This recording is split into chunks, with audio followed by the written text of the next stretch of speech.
근본주의에 관한 것을 하나 잠깐 살펴보도록 하겠습니다.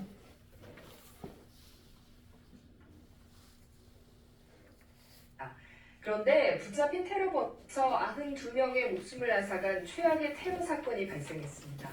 그런데 붙잡힌 테러범이 자신을 기독교 근본주의자라고 밝히면서 근본주의에 대한 관심이 커졌습니다. 기독교 근본주의는 무엇이고 한국교회에 어떤 영향을 끼치고 있는지 살펴봤습니다. 정윤 기자의 보도입니다. 일반적으로 근본주의는 자신과 다른 생각을 인정하지 않은 채 자신의 신념을 관철시키기 위해 폭력도 불사하는 경향이 보여왔습니다. 이번 노르웨이 테러 사건의 용의자가 자신을 기독교 근본주의자라고 밝히면서 관심이 증폭되고 있지만 일반적으로 이슬람 원리주의자라고 불리는 근본주의나 힌두교 민족주의 같은 세력이 폭력 반역 집단으로 널리 알려져 있습니다. 이에 따라 자신의 신앙 신념을 관철시키기 위해 평화를 해치는 근본주의는 경계해야 할 대상으로 지목돼 왔습니다. 나 아닌 우리 아닌 다른 곳에 있는 사람들 이게 징계하고 할 수 있는 그런 우리에게 아무리 생각해도 권한이 없습니다. 저는 부분에서는 매우 잘못된 것이라고 생각합니다. 사실 기독교 근본주의는 20세기 초 미국에서 자유주의에 대한 반대 운동으로 부상했습니다. 이들은 성서 모호설과 예수의 동정녀 탄생, 육체적 부활, 예수의 속죄, 이적 등 5가지 강령을 신조로 내세우며 신앙을 순수하게 지키자는 운동으로 출발했습니다. 이 같은 신앙운동은 폭력과는 거리가 멀었습니다. 하지만 문자적 적용에만 매달리고 다른 생각을 가진 이들과 대화하지 않고 남들을 정죄하면서 극단적 성향을 보이기도 했습니다. 한국교회에서는 6.25 전쟁 이후 반공 이데올로기와 근본주의가 결합해 강한 결집력을 보이기도 했지만 지금은 극단적인 신앙 자세에서 많이 탈피해 건강한 보수 신앙을 지키는 흐름으로 자리하고 있습니다. 따라서 노르웨이 테러 용의자가 밝힌 기독교 근본주의와 한국교회의 복음적 신앙을 동일시하며 경계하는 것은 우리가 있어 보입니다. 전혀 무관한 일이라고 저는 보고요. 그분은 기독교 근본주의자라기보다는 폭력주의자죠. 또 오히려 정치, 사회적인 측면에서의 극우파 그렇게 바라봐야지 그분을 기독교 근본주의자라고 하는 것은 전혀 저는 이해가 안 됩니다. 그러나 불쌍의 머리를 자르거나 극단적인 선교 행태를 보이는 일부 모습은 근본주의에서 비롯됐다는 게 일반적인 평가입니다. 예수 그리스도를 믿는 신앙은 소중히 지키며 전파해야겠지만 나와 다른 신앙을 가졌다고 배타적인 태도를 갖는 것은 자칫 폭력을 정당화하는 근본주의로 변질될 수 있다는 점을 명심해야겠습니다. CBS 뉴스 정유인입니다. 문 좀 열어볼게요. 음식 냄새가 너무 갇혔어.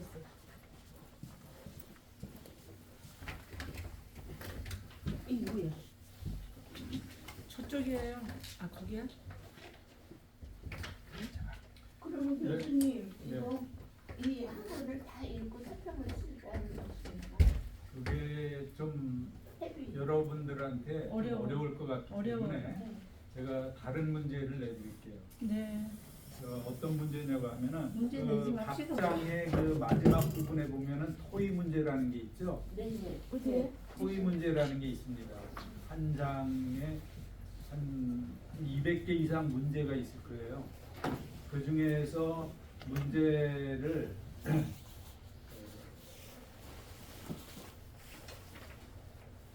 2개 할까요? 3개 할까요?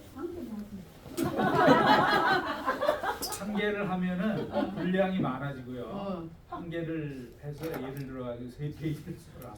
뭐 이렇게 할 수도 있고 문제 3개를 골라서 한 페이지씩 3페이지만 써라. 뭐 이렇게 할 수도 있거든요. 3개로 할까요? 세길로. 네? 세길. 하면 한 개를 갖고 세 장을 쓰라 하든지 네. 뭐 2개 문제 갖고 뭐 또 나눠서 쓰라 하든지 그건 폐기하면 되잖아요. 아, 그러면 여러분들이 선택할 수 있도록 지금 좋은 제안을 해주셨는데 맛있는 것도 해주시고 그 한 문제를 골라서 네. 저기 하셔도 되고 3페이지 3문제를 골라서 3페이지 네. 2문제 골라서 세 페이지에 10문제 골라서 3페이지 하는 거는 좀 깊이가 없기 때문에 좀 문제가 있고 또 다른 선택지를 제공하겠습니다. 뭐냐고 하면 이 현대 신학에 관한 문제를 여러분들 스스로 출제해서 문제를 답을 써와도 됩니다. 스스로 문제를 내고 답을 써오셔도 됩니다. 몇 대신에 문제? 예? 몇 문제? 그것도 한 문제든 세 문제든 상관없어요. 상관없어요. 네, 대신에 중요한 건 뭘까요? 이 현대 신학과 연관된 관련된 주제여야 합니다. 문제여야 돼요. 현대신학 아셨죠? 강의를 재밌게 들었는가 안 들었는가 거기에 대해서 쓰면 안 돼.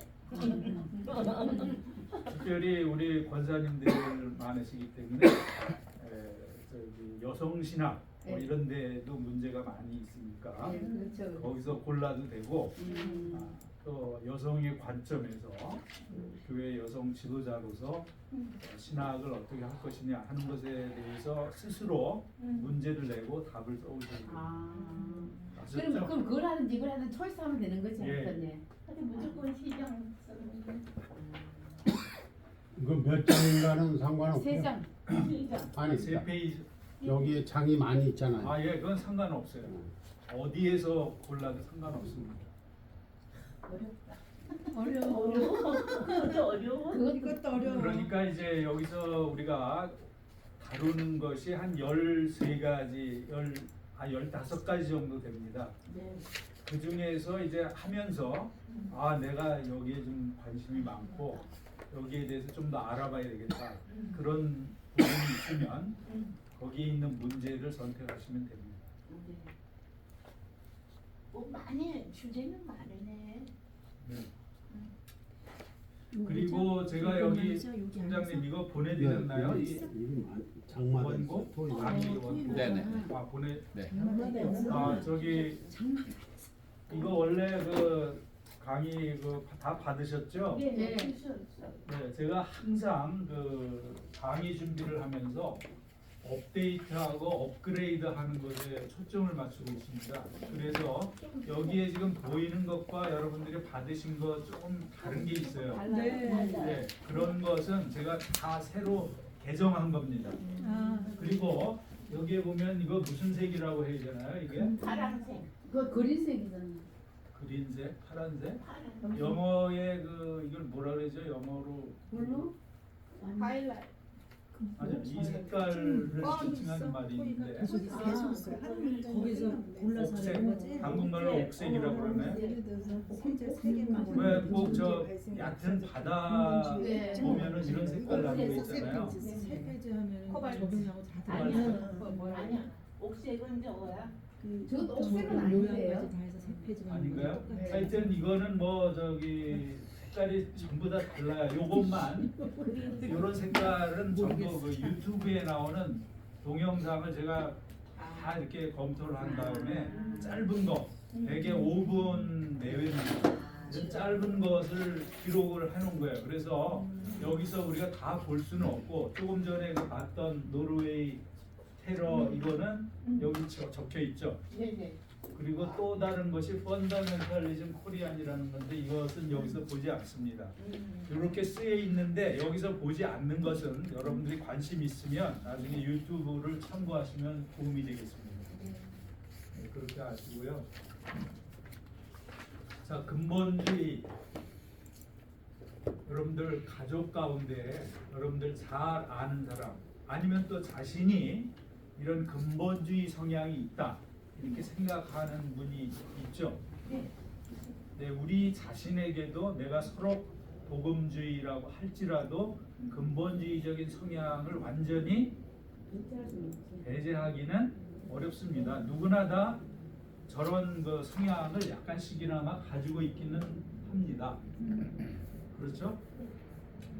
네, 그러나 그것이 그러한 태도, 그러한 사상이 핵심을 이루고 있느냐, 그것이 중심이냐, 삶을 이끌어가는 하나의 드라이빙 포스가 되느냐, 원동력이 되느냐, 그거 가지고 근본주의자냐 아니냐 하는 걸 따질 수가 있어요.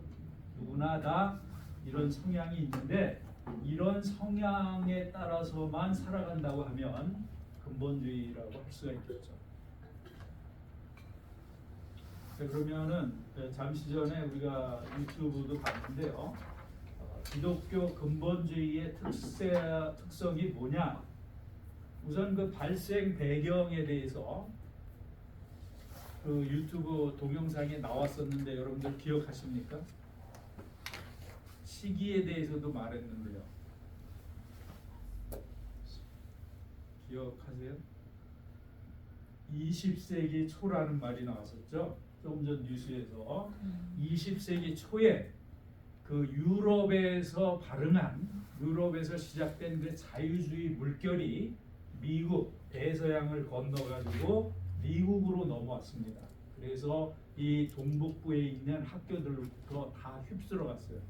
그래서 하버드, 예일 뭐 이런 에모리 이런 데까지 다 영향을 미친 것이죠. 그런데 문제는 뭐냐고 하면 이 자유주의 신학이라는 것이 유럽에서 생겨나가지고 이제 미국의 일부를 점령을 했지만 그 목회자들이 또 설교자들이 신학자들이 가만히 보니까 이 자유주의 신학이라는 것이 이론적으로는 그럴듯해. 그리고 뭔가 합리성이 있는 것 같고 이 세상에서 우리가 예수님처럼 살고 도덕적으로 선하게 살아서 이 세상의 빛과 소금이 되어야 된다. 뭐 이런 도덕 종교, 윤리 종교를 말하기 때문에 사람들이 참 그 어떤 뭐 기적이나 이야기하고 초월적인 거, 저 하늘나라 이야기나 하는 그러한 신앙보다는 이 자유주의 신학이 좀 더 맞는 것 같다. 우리 시대를 위해서, 우리의 미래를 위해서 바람직한 것이 아니냐 이런 생각을 하는 사람들이 생겼습니다. 그래서 일시적으로 이 자유주의에 빠져서 이제 그러한 것을 이제 옹호하고 또 그것을 삶에서 적용하려고 노력한 사람들이 있었습니다. 그런데 시간이 흐르면서 이 자유주의 신학 배운 걸 가지고 목회를 하려다가 보니까 또 설교를 하려다가 보니까 맞지 않는 게 너무 많아. 현실적으로 적용하기 어렵고 정말 그 신앙적인 어떤 종교적인 거룩한 삶 이런 것을 살아내기가 어렵다. 도움이 별로 안 된다. 이런 결론에 도달한 사람들이 많이 생겼습니다. 그래서 자유주의는 지금 하나의 소수파로 전락하고 말았습니다. 그리고 처음에 이 자유주의 신학을 공부한 사람들이 이것이 목회와 설교에 별로 도움이 안 된다. 그래서 과감히 그러한 것을 버리고 이제 복음주의, 성경 신학을 주장하게 되는 그런 경우가 많이 생겼습니다. 대표적인 경우가 바로 칼 바르트라는 사람이죠. 그리고 폴 틸리도 아까 박 목사님 얘기하셨죠? 폴 틸리도 그런 경험이 있었고요. 또 미국의 가장 대표적인 신학자가 누군지 아십니까? 라이놀드 니버라는 분입니다. 제가 박사학위 논문에 썼기 때문에 조금 아는 분인데요. 이분도 원래는 유니온 신학교, 뉴욕에 있는 학교에서 자유주의 신학을 공부했습니다. 거기서 가르치기도 하고요. 그런데 그 신학이라고 하는 것이 실제 목회 현장에서는 참 별로 쓸모가 없다 하는 그런 결론의 경험적인 결론이죠. 경험을 해보고 나니까 그런 결론을 얻게 되어가지고 과감하게 자유주의 신학을 다 버리고 복음주의 신학을 하게 된 그런 사람들입니다. 네, 그래서 이제 그 자유주의가 이제 아주 횡행하고 넘실거릴 때에 미국에서 이러한 그 신학이라고 하는 것은 별로 도움이 안 된다. 기독교의 정체성을 흔들고 그 뿌리를 흔들어버리는, 뽑아버리는 이런 잘못된 신학이다. 이것은 성경적인 기초가 약하다, 강하다? 약하다. 기독교 정통 신학과 너무 멀어졌다. 이 자유주의 신학이라는 것은. 그래서 강력하게 이 자유주의 신학을 몰아내야 된다. 이렇게 하면서 기독교 많은 지도자들이 들고 일어나서 이 자유주의를 극복할 신학이라고 하는 것은 근본주의다. 우리가 원래 오랫동안 간직했던 소중한 그 교리, 우리의 신앙, 우리의 신학을 굳게 지켜나가야 된다. 이러한 생각을 가지고 일어난 운동이 바로 근본주의 신학 운동이 되겠습니다. 그러면 근본주의의 특성이 무엇일까요? 첫 번째로는 다 같이 읽겠습니다. 성서와 전통적 도리를 철저히 믿고 준수한다. 아까 얘기했죠. 근본주의라는 것은 근본이 있다. 진리가 있다. 원리가 있다. 우리가 그것을 안다. 그것을 계시받았다. 이렇게 생각하고 그것을 철저하게 유지하고 삶 속에서 그대로 살아내려는, 실천하려는 태도, 사상, 성향을 근본주의라고 했습니다. 기독교 근본주의도 마찬가지예요. 성서, 전통적 교리, 이것이 우리가 믿고 붙잡아야 될 무엇이다? 근본이다, 원리다, 기초다. 이렇게 믿고 준수하는 것입니다. 네, 아까 그 동영상에도 나왔는데요. 기독교 근본주의자들은 성경을 어떻게 해석한다고요? 비유적으로 해석하는 걸 즐길까요? 상징적으로 해석할까요? 아니면 문자적으로 해석할까요? 문자적으로 해석한다는 거예요. 문자적으로 해석한다는 것은 뭘까요? 성경에 나와 있는 글자를 페이스 밸류로 그냥 있는 그대로 읽고 받아들이는 거예요. 근본주의자들이 성서 원어 연구, 히브리어, 헬라어 이런 거 배우는 거, 연구하는 거를 좋아할까요? 그렇게 좋아하지 않습니다. 영어로, 한국어로 아주 분명하게 원어 성경이 번역이 되어 있다. 그러니까 원어 연구 깊이 할 필요 없다고 생각을 하는 것입니다. 그러면서 성경에 분명히 나타나 있는 그 글자대로 그대로 읽고 어떻게? 그대로 순종하고 따라야 된다.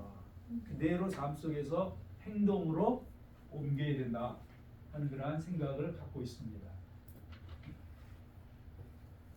그 다음에 두 번째, 교파적, 문화적 분리운동입니다. 네, 이 근본주의자들은 그 자기들만의 경계선을 세워놓는 걸 좋아합니다. 그 경계선이 애매할까요? 아니면 분명할까요? 분명합니다. 분명한 경계선을 세워놓고 벽을 세워놓고 여기까지는 우리, 여기를 넘어서면 한 발자국이라도 넘어가면 우리 편이 아니다. 적이다. 이렇게 생각을 합니다. 그래서 기독교 내에서도 이 근본주의자들은 하나의 그 우월의식을 가지고 우리만이 하나님의 말씀을 제대로 해석하고 우리만이 참된 하나님의 말씀을 알고 있다. 그것을 굳게 붙잡고 자기들이 해석하는 것과 조금이라도 다른 말을 하게 되면 배척합니다. 분리하려고 합니다. 문화적 분리운동이라는 것은 뭘까요? 성경 말씀에 의하면 이 세상은 사탄의 영역이다. 타락했다. 그러므로 이 세상에서 배울 것이 있다 없다? 배울 것은 없다. 세상 문화에 동조해서는 안 된다. 세상과 타협해서도 안 된다. 세상과 어떻게 해야 된다 그러면 단절해야 된다. 분리되어야 된다. 이렇게 보는 거야. 세상은 완전히 어둠이니까. 네, 이들은 이분법적인 사고, 흑백 논리 이런 걸 참 좋아합니다. 그래서 이 세상의 것으로부터 우리가 철저하게 분리되고 이 세상으로부터 철수해야 된다는 것입니다. 그래서 아까 언급했던 그 아미시 사람들은 자기들만의 공동체를 이루어서 살고 있습니다. 그 다음 세 번째, 무엇을 강조한다고요? 종교적, 도덕적 순결을 강조해야 된다. 순수해야 된다. 이단, 사설, 이질적인 것, 세속적인 것이 우리를 오염시켜서는 안 된다. 그런 것이 침투하지 않도록 철저하게 우리의 것 지켜나가야 된다 하는 것입니다. 트럼프 대통령 첫 번째 임기를 할 때 부통령이 누구였었죠? 펜스 부통령이었습니다. 근데 이분이 그런 말을 한 적이 있습니다. 자기는 절대로 평생 내 아내와 다른 여자와 1대1로 내가 만나서 이야기하거나 식사한 적이 없다. 그렇게 말한 적이 있어요. 들어보셨어요?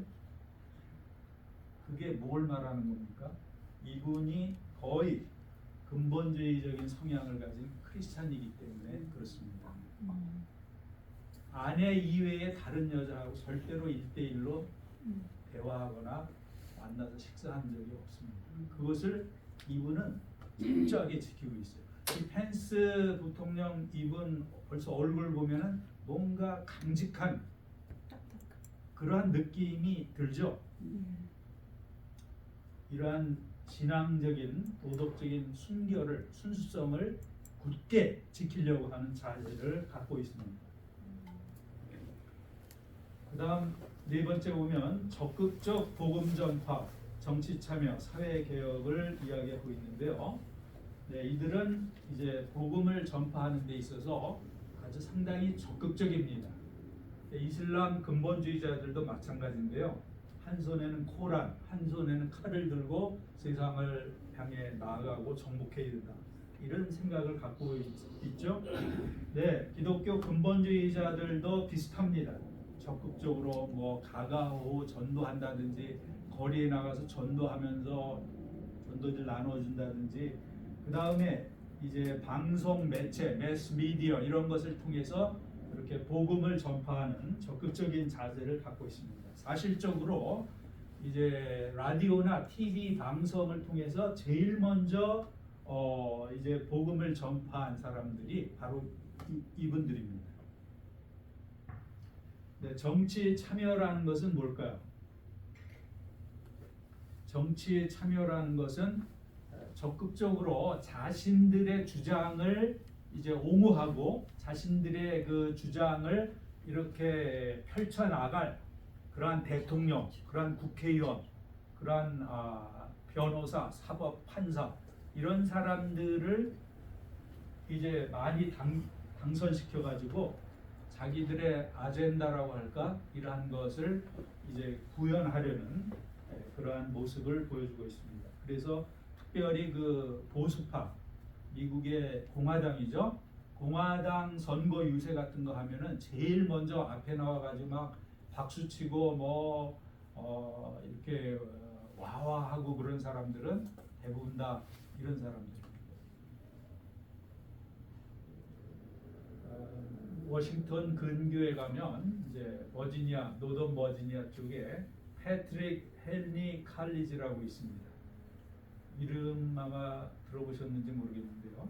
여기도 근본주의적인 성향이 있는 기독교 대학입니다. 2000년에 세워졌기 때문에 여러분들이 잘 모를 겁니다.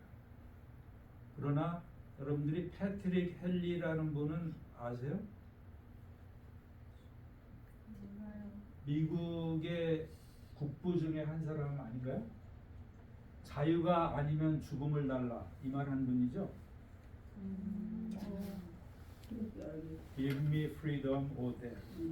그 유명한 말을 남긴 분입니다. 그분의 이름을 따서 이제 그 패트릭 헨리 칼리지를 설립을 했는데요. 여기 한번 방문한 적이 있습니다. 거기에 오는 그 학생들 가운데 그 홈스쿨 한 학생들이 상당히 많아요. 그리고 기독교인들이 대부분인데 상당히 보수적인 근본주의적인 그러한 성향을 가진 또 그러한 것을 목표로 삼은 그런 학교가 되겠습니다. 네, 여기 학교의 하나의 그 기본적인 목표는 뭐냐고 하면 사회 각층에 그 많은 지도자를 배출해 가지고 그들이 위로부터 이 세상을 변화시키도록 아래에서 이렇게 풀뿌리 뭐 민주주의 그런 말도 있는데요. 민중들이 많은 대중이 세상을 변화시키는 건 쉽지 않다. 위에서부터 힘 있는 사람이 이제 이 세상을 바꾸는 것이 훨씬 쉽다. 그래가지고 무슨 대통령, 국회의원, 대법관 이런 사람들을 많이 배출하는 것이 하나의 학교의 목표야. 그래서 실제로 그 클린턴 대통령 때인가요? 정확히는 모르겠는데요. 그때 백악관의 그 인턴 하는데 한 50명 정도가 인턴을 하고 있는데 그 중에 20명 정도가 바로 이 패트릭 헨리 칼리지 학생들이었습니다. 그만큼 정치 참여를 적극적으로 하는 거야. 그 다음에 사회 개혁도 마찬가지고요. 그 다음에 마지막 5번째는 결혼과 가족, 성, 생명의 가치를 중요하게 여긴다 하는 것입니다. 그래서 아까도 이야기했지만 생명의 주권은 하나님에게 있다. 그래서 생명을 가지고 함부로 뭐 안락사를 시킨다든지 낙태를 한다든지 그 다음에 뭐 배아 연구 뭐 이런 그런 것을 강하게 거부하고 있습니다. 결혼을 하면 이제 한 남녀가 이제 결혼해서 가족을 이루어가지고 평생 그야말로 결혼할 때 서약한 것처럼 죽음이 그 사람을 갈라놓을 때까지 이렇게 해로하는 것을 중요하게 이야기합니다. 이것이 특징이고요. 이 특징을 저 근본주의가 이슬람한테 영향을 좀 줬어요. 이게 이 근본주의가 문제라고 이슬람한테. 그거는 아니고요. 이슬람 근본주의자들은 또 그 전부터 이거하고 있었습니다. 또 달라요? 네. 기본적인 그 어떤 정신이라든지 성향, 네. 이념, 네. 생각 이런 건 똑같습니다. 그러면 지금 잘 질문을 해주셨는데요. 여기 바로 이슬람 근본주의의 대변인이라고 할 수 있는 누구죠? 이 사람 누구예요? 오사마 빈 라덴이에요. 빈 여기 위에 제목이 뭐였었죠? 바로 빈라덴. Five features. 네, Five Features of Fundamentalism. 그러니까 이게 근본주의의 5가지 특색이라는 말이죠. 네, 근데 정확히 말하면 뭐 이슬람 근본주의지만 기본적인 정신은 다 똑같아요. 불교나 기독교나 똑같습니다. 네, 지금 이야기한 거 여기 비슷하게 나오지만 약간 용어가 좀 다르고 그런데요. 좀 설명을 한번 해보도록 하겠습니다. 첫 번째는 듀얼리즘이야. 뭐죠? 이원론이라는 거야. 이 세상에는 2가지 무엇이 있다? 원리가 있다. 하나는 선의 원리고 하나는 악의 원리다. 이 2가지 원리에 의해서 이 세상이 우주가 움직이고 있다. 이렇게 보는 것이 이원론이고요. 이 이원론적 입장에서 이들은 여기에도 나와 있듯이 이 세상을 어떻게 나눈다고요? Into clear-cut binary categories. 아주 분명하게 이렇게 나눌 수 있는 2가지 범주로 이 세상을 어떻게 한다고요? 나눈다 이런 얘기야. 그래서 이들에게는 good and evil, 선과 악, 딱 2가지밖에 없어. 그래서 흑백 논리를 그들이 이야기하는 겁니다. 선과 악, 여러분들 생각은 어때요? 그 중간도 있나요? 선도 아니고 악도 아닌 것. 그런 것도 있죠. 그 다음에 right and wrong, 옳고 그름, us and them, 우리와 저 사람들, 낮과 밤. 이 사람들 생각은 주로 이런 것입니다. 쉽게 말하면 나는 백로고 너는 까마귀다. 중간은 없답니다. 하얀색 아니면 검은색이다. 이들의 그 접근 방식입니다. 이원론, 흑백 논리, 비분법적 사고라고도 하죠. 그런데 이것이 맞는 걸까요? 맞든 틀리든 간에 이들은 이러한 입장에 서 있다 하는 거야. 아주 굳세게. 우리 복음주의 입장에서 보면은 사실 흑색도 있지만 하얀색도 있지만 그 중간에 회색도 있잖아요. 이 세상은 굉장히 다양한 것이 다양성과 복잡성이 특징인데 너무 딱 두 가지로만 모든 것을 나누어 놓으니까 때로는 이게 필요하죠. 때로는 필요하지만 그렇지 않은 것도 있다는 걸 인정해야 되는데 너무 극단적으로 이렇게 흑백 논리로 모든 만사를 접근하고 있다 하는 것입니다. 그 다음 두 번째로는 뭘까요? 파라노이아, 편집증이라는 것이죠. 편집증이 뭔가요? 편집증은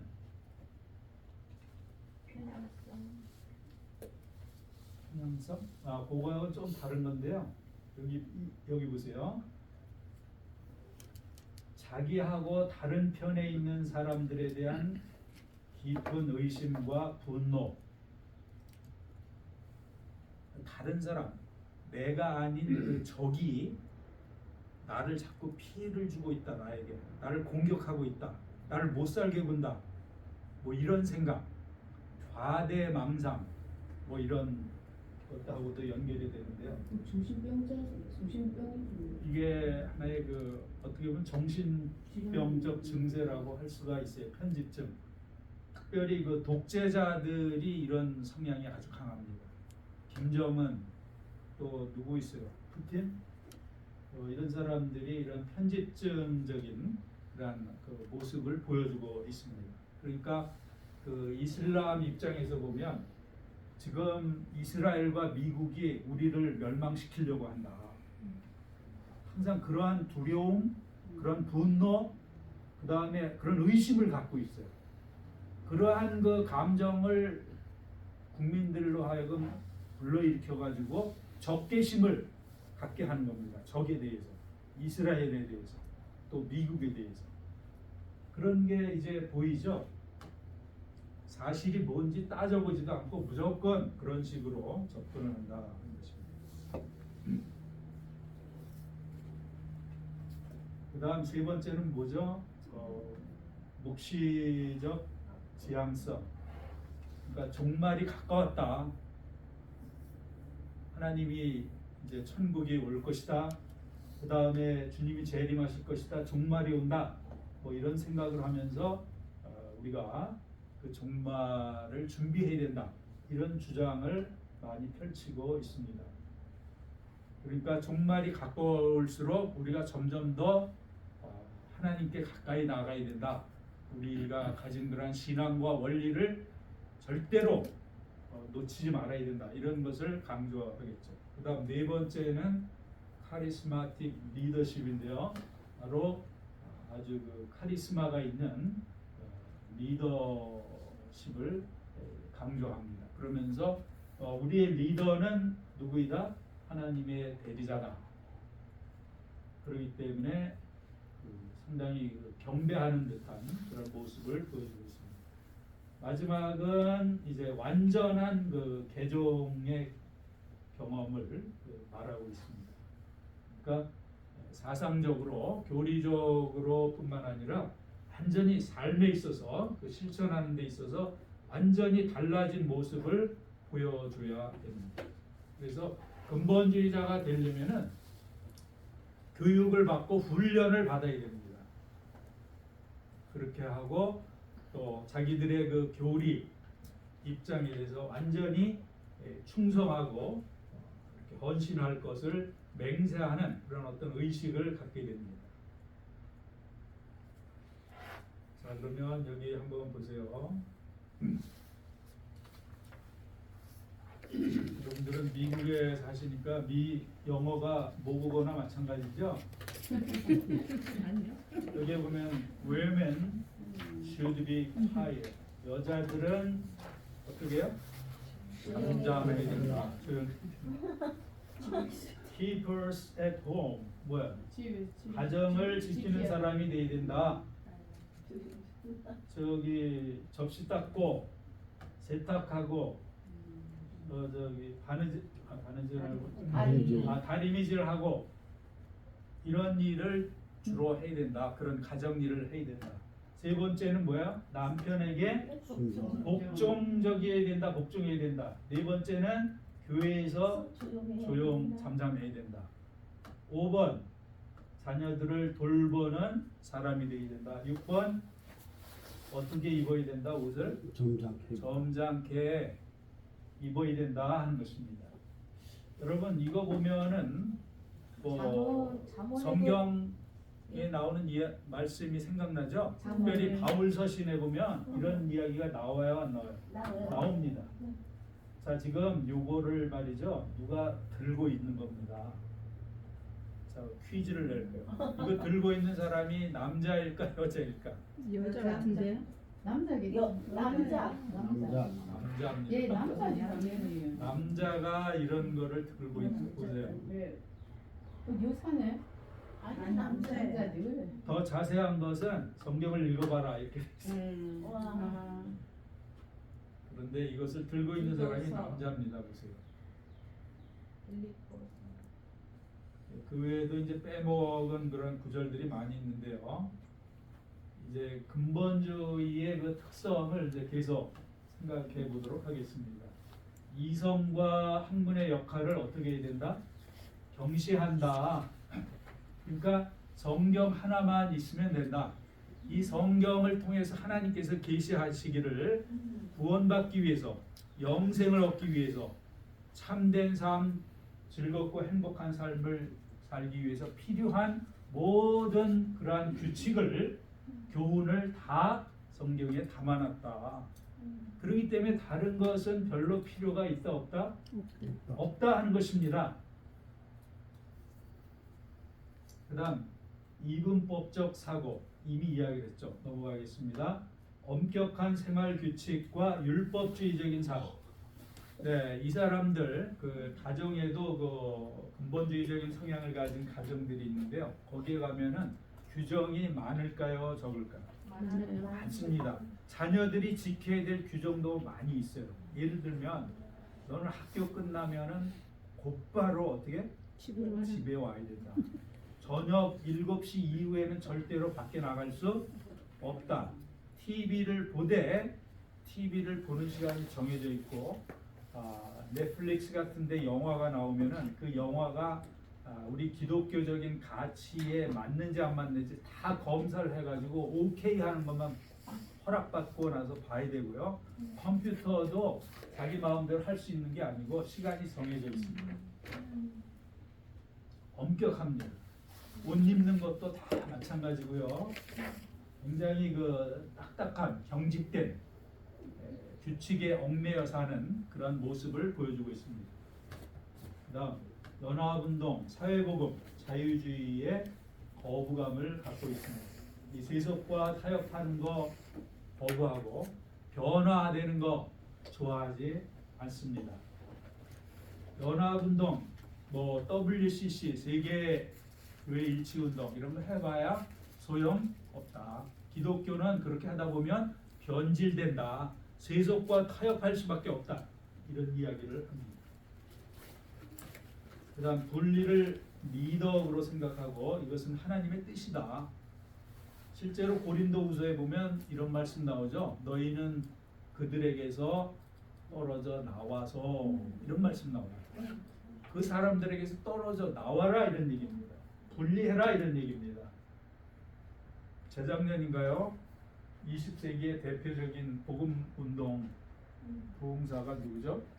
빌리그레암 목사님이 만 99세인가요? 돌아가셨습니다.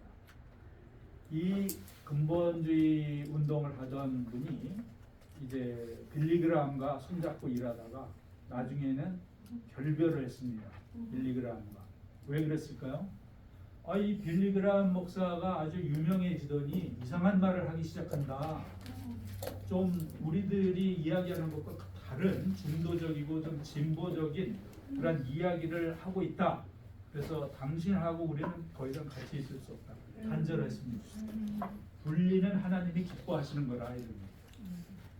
이 속된 타락한 세상에서 떨어져 나오는 것, 불순한 기독교, 변질된 기독교에서 이제 이렇게 분리하는 것은 하나님이 기뻐하시는 일이다 이렇게 생각을 합니다. 네, 근본주의의 주창자들 유명한 부흥사 무디 목사님, 그 다음에 존 넬슨 다비 세대주의를 주창한 분이죠. 그다음에 이제 근본주의라는 말이 여기에 이 책에서 나왔습니다. 근본주의적인 것들, 진리에 대한 증언 12권짜리인데요. 이걸 한 300만 부 정도 미국에서 발행해가지고 지도자들에게 다 나누어 줬습니다. 근데 이 책은 이제 영국과 미국의 유명한 복음주의 신학자들이, 성경학자들이 쓴 책인데요. 12권. 당시 그 유럽에서 고등 비평, 성서 비평하던 자유주의 신학을 거부한다는 내용이 주를 이루고 있는 책입니다. 여기에서 이제 20세기에 근본주의라는 말이 생겨나게 되었습니다. 다음 윌리엄 라일리는 기독교 근본주의자라는 잡지의 편집인으로 활동했고요. 세계 근본주의 협회라는 것을 설립을 했습니다. 그 다음에 스코필드라는 분, 스코필드 성서라는 것도 있는데요. 세대주의와 전천년설을 전파한 분입니다. 네, 좀 더 설명을 해야 되지만 너무 깊이 들어가면 우리가 본론에서 이제 멀리 나가기 때문에 그 정도로만 하겠습니다. 자, 여기 그림이 나오는데요. 무슨 대학이요? 밥 존스 유니버시티 welcomes you 그랬어요. 신입생들을 환영합니다. 밥 존스 대학이 어디 있는지 아는 분? 바로 옆에 있습니다. 그린빌 아시죠? 사우스캐롤라이나. 네. 이 밥 존스 유니버시티가 미국에서 가장 대표적인 근본주의 신학교 대학 중에 하나입니다. 한국의 유명한 침례교 목사님 김장환 목사님 빌리킴 여러분 알죠? 네. 그분이 여기서 공부했습니다. 서던 베프티스트 제가 가서 이제 PhD를 마쳤는데요. 거기에 가기 전에 이 학교를 방문했습니다. 이 학교 방문한 것은 이 학교를 가고 싶은 것이 아니고 가까운데 이 정도면 가깝죠. 2시간도 안 걸리니까 고속도로로. 미국에서는 뭐 이웃 동네나 마찬가지죠. 가까운데 있어가지고 에모리 졸업한 다음에 이 학교에 가서 어드미션 디렉터하고 대화를 하는데 뭐라고 하느냐? 우리 학교에서 PhD를 하려면은 3개의 언어를 각각 1년씩 공부하고 다 테스트에 패스를 해야 됩니다. 그 중에서 고전 언어를 2개를 해야 되고 라틴어, 헬러, 히브리어 뭐 이렇게 고대어 2개를 해야 되고 현대어를 하나 해야 됩니다. 그래서 제가 뭐라 그랬을까요? 3개는 저한테는 너무 많습니다. 제가 좋은 생각을 말씀드릴 테니까 한번 생각해 보십시오. 저는 한국인으로서 영어를 제2 외국어로 하고 있습니다. 그러니까 현대어 하나를 면제해 주실 수 있습니까? 그렇게 제안을 했습니다. 상당히 여러분들 어떻게 생각하세요? 합리적인 제안이죠? 네. 충분히 받아들일 만한 제안이죠? 네. 제가 그래도 여기 대머리에서 공부했는데 그랬더니 이 디렉터가 뭐라 그랬는지 아세요? 이런 지하에 너 안 됩니다. 그래서 제가 알겠습니다 하면서 이제 걸어 나왔습니다. 그리고 속으로 말하기를 생각하게 돼요. 제가 여기 오려고 왔던 게 아니고요. 그냥 가까운 데 있는 학교라 호기심이 있어서 왔습니다. 저는 여기보다 훨씬 더 복음적인 그런 건전한 학교에 가서 공부할 겁니다. 그렇게 하고 나서 우리 권 박사님 계신 서던 베프티스트에 가서 인터뷰를 했습니다. 거기서는 인터뷰를 하는데 역시 어드미션 디렉터가 말하기를 우리는 언어를 2가지를 먼저 해야 되는데 PhD 시작하기 전에 그 2개를 해야 되는데 제가 얘기를 하지도 않았는데 당신은 저 영어를 제2외국어로 하니까 하나는 면제해 주겠습니다. 그래서 제가 뭐라 그랬을까요? 땡큐 하고 속으로는 할렐루야. 그러면서 이제 한 학기 동안 그 독일어를 공부해서 패스해가지고 PhD를 하게 되었습니다. 그런데 이 밥 존스 대학 보세요. 근본주의 신학교답게 아주 경직돼 있어요. 자기들이 정해놓은 규칙 절대로 변경시키지 않아요. 철저하게 그걸 지키는 거야. 3개 해라. 안 된다. 영어 뭐 외국어 필요 없고 3개를 더 해야 된다는 거야. 자기 학교에도. 너무나 딱딱하죠? 경직돼 있죠? 근본주의 하나의 중요한 특성입니다. 여기도 보세요. 이 밑에 같이 한번 읽어볼까요? Students at Boston University must adhere to a strict dress code. 뭔 말이에요? 우리 학교의 학생들은 아주 엄격한 복장 규정이라고 그러죠. 드레스 코드를 절대적으로 순종해야 됩니다. 이 학교에 여학생들이 있을까요? 없을까요? 없어요. 있어요. 있는데 여자들이 감히 바지를 입을 수 있을까? 못 입어요. 치마를 입어야 되는데 반드시 무릎 아래로 내려가는 치마를 입어야 되고요. 그 다음에 이 근본주의자들은 뭐 여자들이 그 비키니 입고 뭐 해수욕한다 그런 거 있을 수 없습니다. 그건 타락한 세속의 문화라는 거예요. 극장 호텔에 가는 것도 이런 것 금기시합니다. 그만큼 철저하게 어떤 종교적인 순결이라고 할까 거룩한 전통 이것을 고이고이 지켜내려는 그러한 의지가 아주 강해요. 이거 나쁘다고만 말할 수는 없습니다. 복장 규정이 아주 철저합니다.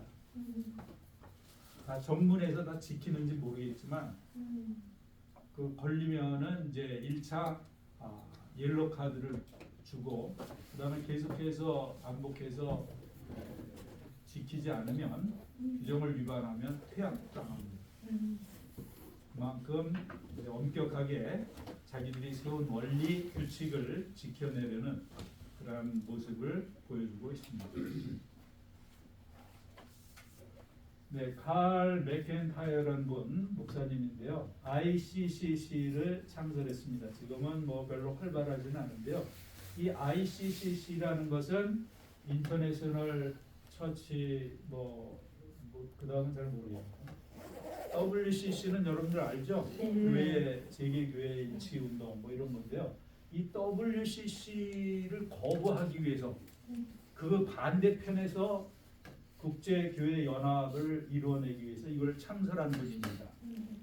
제가 있던 한국 성결대학에도 이제 한 1,000여 번 방문을 하셨는데 이 WCC가 이제 세속과 아주 그 좀 변질된 기독교파들도 다 모아가지고 그냥 대충 무슨 UN 연합운동 하듯이 교회 연합운동을 하고 있다. 이건 아니다. 이렇게 생각하고 순수한 그러한 보수적인 근본적인 교회들만의 연합체를 이렇게 결성을 하게 된 것입니다. 자유주의와 타협하는 복음주의라든지 빌리그람과 결별을 했습니다. 그 다음에 아까 그 아미시 피플을 아미시 사람들이라고 이야기를 했었죠. 이들에 대해서 좀 설명을 하겠습니다. 그러면 이 설명이 끝난 다음에 여러분들은 이 사람들이 근본주의인가 복음주의인가 자유주의인가 하는 것을 한번 분별을 해보세요. 여러분들의 생각을 한번 들어보고 싶습니다. 네, 이들은 공동체 생활을 합니다. 왜 그럴까요? 이 세상 문화에 동조하고 섞어지게 되면 변절된다. 이제 타협할 수밖에 없다. 변질된다. 이 세상에서 배울 거라고는 하나도 없고 다 버릴 것만 있다. 세상과 단절해야 된다. 분리돼야 된다. 이런 생각을 하기 때문에 자기들끼리만 생활하는 거예요.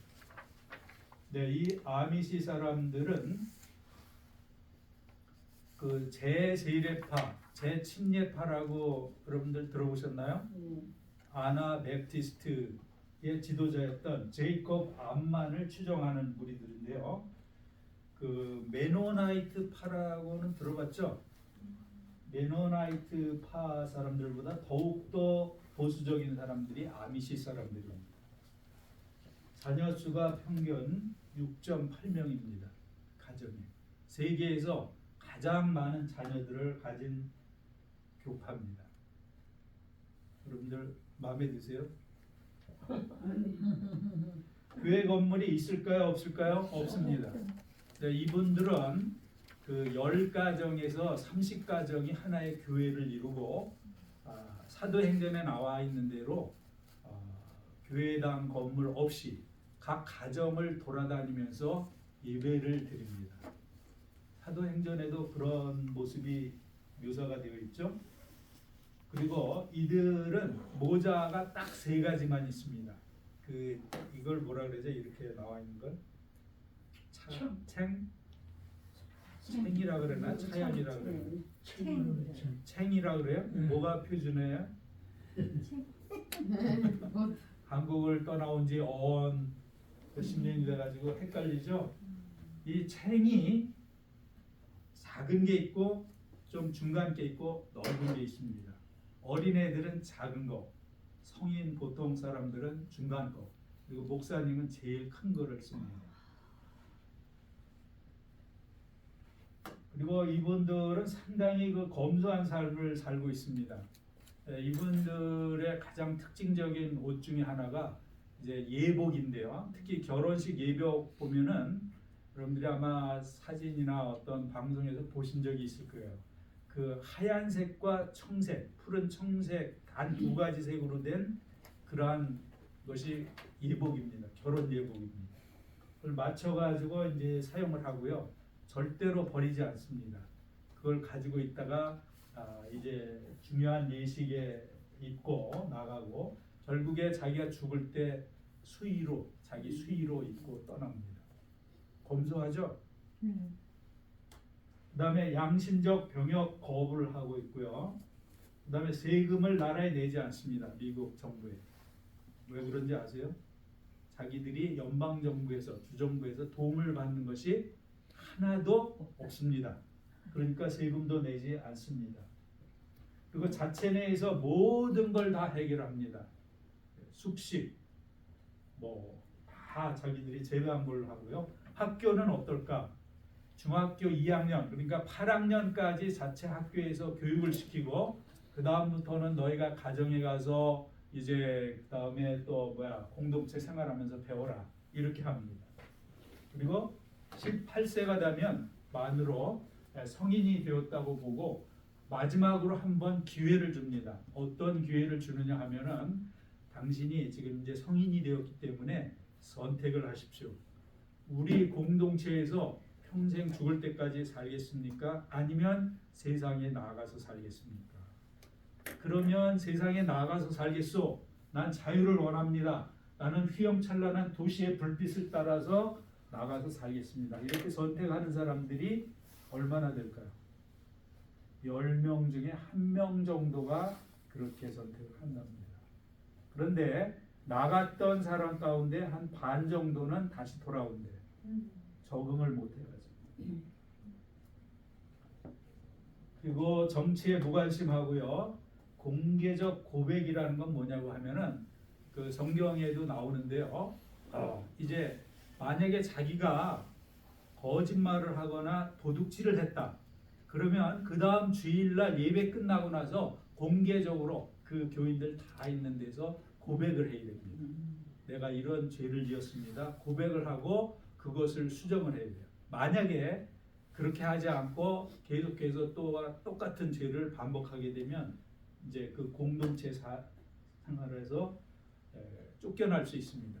엑스커뮤니케이션이죠. 근데 저기 질문이 네. 있는데요. 그 세금을 어떻게 피해? 노무 세금이라. 그러니까 나라에서 도움을 받는 게 전혀 없기 때문에 자체적으로 모든 걸 다 해결합니다. 그렇기 때문에 나라에서 인정을 한 겁니다. 저희들은 세금 내지 않아도 좋다. 그런 케이스가 있어요? 네.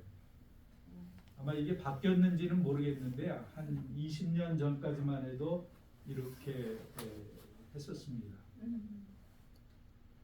그리고 이분들은 그 17세기, 18세기 사람들처럼 삽니다.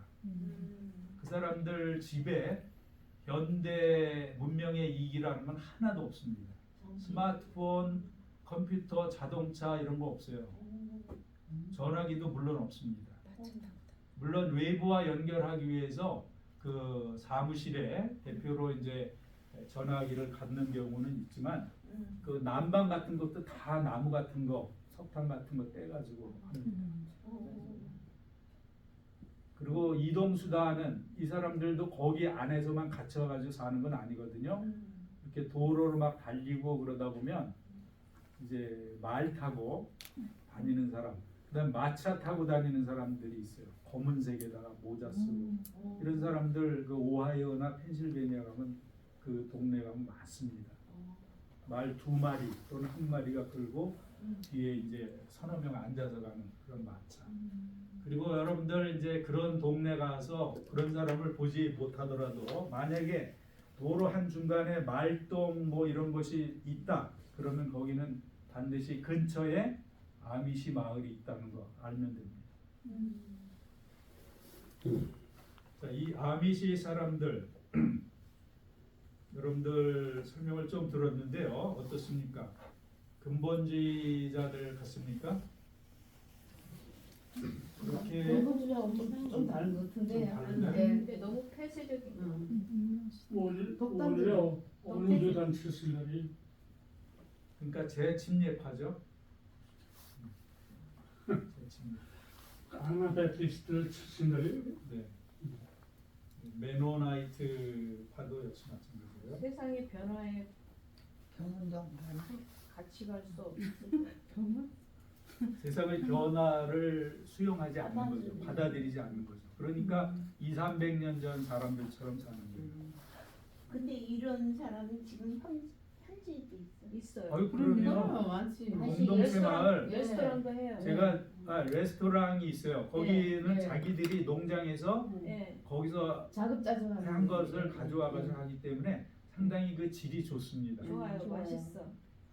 가보셨어요? 한번? 네, 저도 그 워싱턴 근교에서 저먼타운이라는 곳에 그게 식당이 있어서 한번 가본 적이 있습니다. 한식교하고 조금 비슷한. 아 그렇죠. 그런 약간 네. 그런 그러면 전기도 없고 뭐 어떻다 네. 그런 데가 여기에 그럴 그러면- 전기가 있어요. 없어요. 그래서 전혀 물론 없어요. 세상의 문명은 그냥 다 차단하고 자기들 방식으로 사는 거예요. 그렇죠. 자기네 동네가 있더라고요. 음. 동네가 이마도 있어요. 없어. 그러면 그 자녀들은 그 뭐야 교육을 거기서- 받고 하잖아요. 그러면 그 가서 걔들은 뭐 그러니까 걔들도 저렇게 자체 자체내 내에서 얘기했잖아요. 응. 8학년까지 자체 학교에서 응. 교육을 시키고 예. 그 다음에 이제 졸업해요. 저러면 나머지는 네가 가정에서 공동체 생활하면서 배워라. 이거. 그럼 사회생활을 전혀 안 해요. 그 자체 내에서 하는 거죠. 사회생활이라는 건 자체 내에서. 그럴 수가 있는 거야. 병원 안 가요? 병원도 안 가요? 병원도 이제 자체적으로 있는 경우도 있고 혹시 이제 외부의 도움이 필요하면은 이제 가서 이제 도움을 청하는 경우는 있죠. 그것도 참 무량 희한하게도 그러니까 예, 무량. 상당히 저는 한 서너 번 방문을 했어요. 그 펜실베니아 랭카스터 근교에 또 사이드 앤 사운드라는 그런 유명한 성극하는 극장이 있습니다. 초대형으로 여러분 나중에 그쪽에 오시면 한번 가보세요. 워싱턴에서 한 3시간 정도 더 가는데 거기서는 1년에 2달을 제외하고는 매일 10개월 동안 성극을 합니다. 하루에 2번씩. 그 성극이 아주 초대형 극장에서 하는데 엄청나요. 그 관객이. 예수님, 뭐 요나, 모세, 뭐 이런 그 주제를 가지고 1년에 똑같은 성극을 1년 내내 합니다. 아주 그 장관이죠. 어떤 때는 코끼리도 막 나오고요. 실제 무대에 굉장히 멋있습니다. 한번 보는데 한 70불 정도 받을 거예요. 네, 비싸죠. 120분 가요. 1시간 반 정도 하는데 중간에 그 인터세션이 있어요. 쉬는 시간이. 네, 그 사이렌 사운드 극장 바로 옆에 그 공동체가 있습니다. 그래서 좀 가봤는데 이 사람들이 사는 뭐 집 이런 데까지는 들어갈 수 없고 그 입구에 이제 그들의 모습을 대충 볼 수 있는 그런 안내소가 있습니다. 그러니까 저 사람들이 크리스찬은 크리스찬인데 저렇게 사는 거. 그렇죠. 자, 근본주의의 5대 신조, 조금 전에 이제 그 영상을 보면서도 나왔는데요. 5대 신조라고. 네, 첫 번째로 이들이 철저하게 지키려고 하는 그 원리, 근본이 뭐냐? 이 5가지입니다. 잘 보세요. 우리가 믿는 것과 똑같습니다. 다르지 않습니다. 성서, 영감설, 모리설 믿고요. 예수님의 신성, 처녀 탄생, 예수님의 대속적 죽음, 실제적인 육체적 부활, 기적이 있다. 그다음에 예수님의 전천년 재림, 이거 믿습니다. 우리가 믿는 것과 달라요, 같아요? 똑같습니다. 왜냐하면 복음주의라는 것이 바로 근본주의에서 떨어져 나왔기 때문에 그렇습니다. 복음주의는 기본적인 신조는 근본주의하고 똑같아요. 그 태도와 자기하고 의견이 다른 사람, 이런 사람들에 대한 태도가 좀 융통성이 있는 것이 복음주의고, 학문에 대해서도 소중하게 생각을 하고, 이러한 것이 복음주의고, 기본적인 신조는 복음주의도 똑같아요. 근본주의. 우선 네. 교체주의하고 세대주의라는 얘기가 많이 있는데 그쪽 글도 읽어봤는데 이 근본주의하고 세대주의하고 같은 거예요? 그 근본주의자들이 이제 아까 스코필드라는 말도 나왔는데요. 아까 그 아미시 피플하고 생활하는 걸 보면은 거의 비슷하거든요. 예, 그다음에 세대주의자들 가운데는 이제 그 전천년설을 믿는 사람들이 그 세대주의자들 안에, 근데 그게 그 근본주의하고 같아요? 그 다 똑같다고 할 수는 없지만 상당히 그 중복됩니다. 그러니까 세대주의를 또 굳세게 신봉하는 사람들이 이제 근본주의자들이 많이 있죠. 세대주의는 이제 하나님께서 이 세상의 역사를 섭리하시는데 그 전체 섭리하는 기간을 7세대로 나누어 가지고 설명하는 것이 세대주의죠. 네. 그런데 세대주의를 신봉하는 사람이 다 근본주의자라고 말할 수는 없습니다. 복음주의자 가운데도 세대주의를 받아들이는 사람이 있거든요.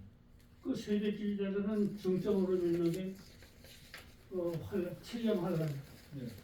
그거하고 전천년설하고, 그다음에 그거하고 근본주의하고 너무 흡사한 것 같아요. 예, 근본주의에서도 이제 전천년설, 예. 네, 그것을 이야기를 하죠. 그걸 강조하고. 그러나 그 전천년설 또는 세대주의, 이것이 근본주의만의 전유물, 근본주의가 독점하고 있는 건 아니다, 이런 얘기입니다.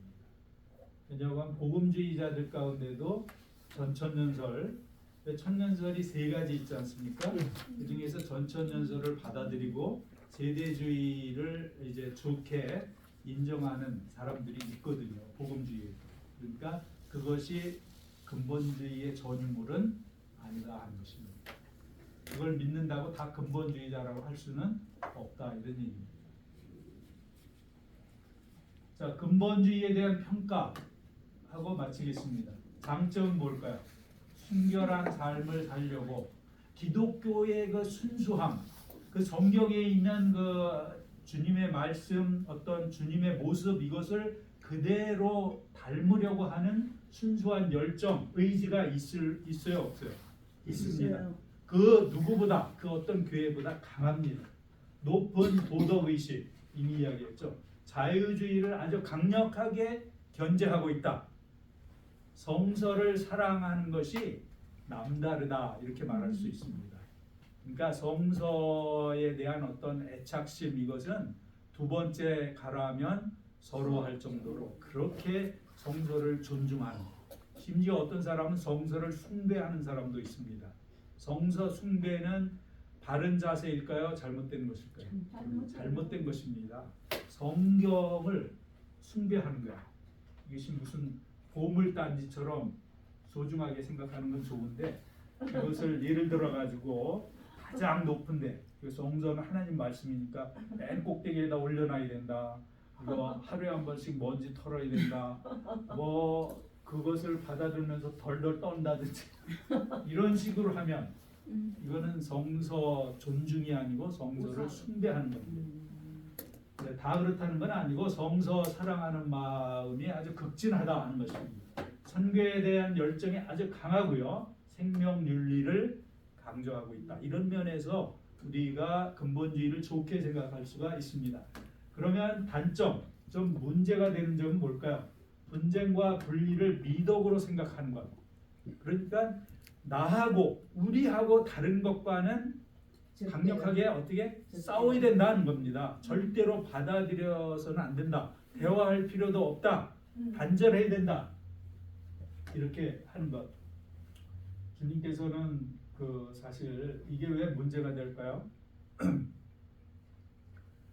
예수님께서 하나님과 우리 사이를 화목하게 하기 위해서 화목제물이 되셨고 또 화평케 하는 자는 복이 있나니 그런 말씀도 있고 예수 그리스도께서 통일의 주가 되신다 그런 말씀도 있는데 너무 이렇게 분쟁, 갈등을 일으키는 것이 아니냐 근본주의가 이렇게 우리가 비평할 수 있습니다. 다른 학문을 경시한다든지 융통성 결여되어 있고 경직되어 있다.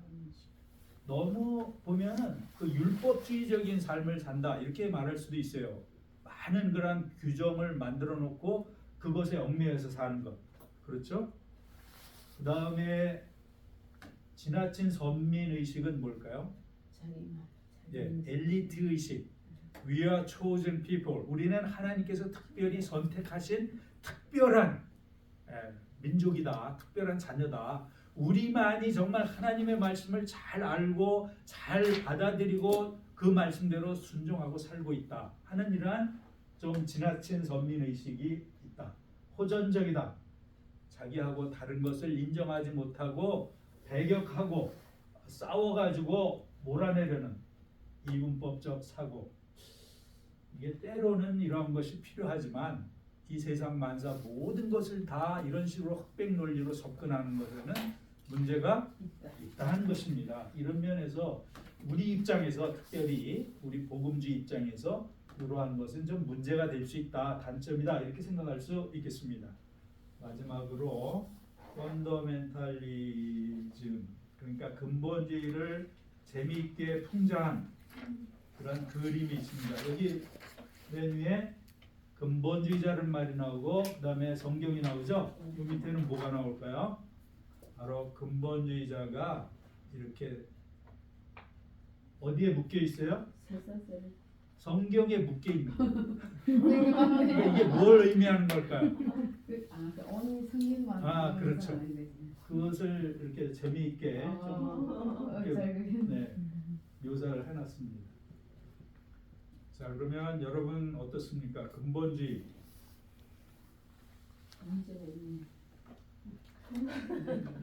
본받을 만한 점도 있지만 확실히 우리가 쉽게 받아들이기 어려운 문제도 있다. 그러니까 우리 복음주의 입장에서 이렇게 근본주의를 평가할 수 있습니다. 여러분들이 이제 이 신학을 이 과목을 다 마치게 되면 현대 신학을 이렇게 개론적으로 넓게 바라보면서 우리의 입장에서 이것은 참 훌륭하다. 이것은 우리와는 조금 달라도 우리가 받아들일 만한 좋은 점을 갖고 있구나 하는 것을 알고 이러한 것은 우리가 성경적으로 봤을 때 도저히 받아들일 수 없다. 우리와 같이 나갈 수 없다. 이런 점도 있다 하는 것을 균형감 있게 이렇게 균형감을 가지고 판단할 수 있는, 분별할 수 있는 그런 실력을 갖추게 될 것입니다. 자, 그러면 첫 번째 오후 시간 마치도록 하겠습니다. 여러분 수고하셨습니다. 감사합니다. 10분간 휴식하고 가장 중요한 우리의 입장, 복음주의를 하도록 하겠습니다. 끝나는 게 아니고 오늘 해야지 또. 항상 그래. 몇 시까지 하시는 거예요?